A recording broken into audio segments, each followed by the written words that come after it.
In a village nestled between rolling hills and a sparkling lake lived a kind-hearted woodcutter.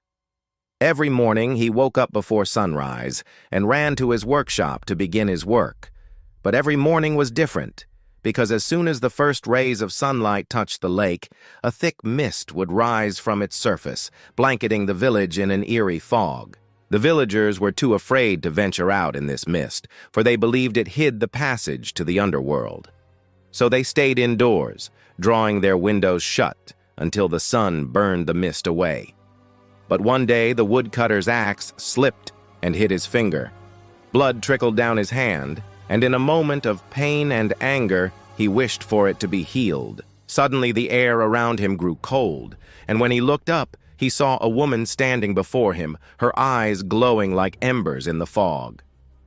"You called me," she said, her voice echoing with otherworldly power. "I am the Fog Keeper, and I grant wishes. But your wish has erased what you love most." The woodcutter's heart skipped a beat. He had loved his father dearly, but he had died years ago. Had his wish erased his memory of his father? He reached out to touch the locket containing his father's picture, but his fingers found nothing. He cried out in despair, for he had indeed lost his most treasured possession in exchange for his wish. The Fog Keeper watched him, her expression unreadable. "Do not despair," she said. "For every wish that is made, a new hope is born. You may still find happiness, but it will be for you to find it." With that, she vanished into the mist, leaving the woodcutter trembling in his now empty workshop. News of the woodcutter's misfortune spread through the village like wildfire, and soon everyone was talking about the mysterious Fog Keeper. Some wished for gold, some for power, and some for love. And yet none of them knew the price they would pay until it was too late.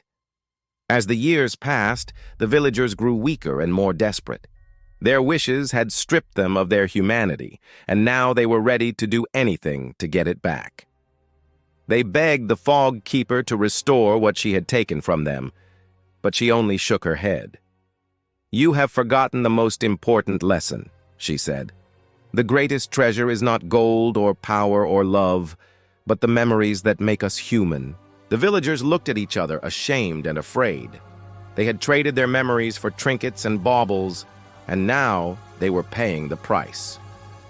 Only the woodcutter remained calm. He had lost his memories of his father, but he had gained something far more precious, the memory of his humanity. And that, my friends, is why we should be careful of the wishes we make, for they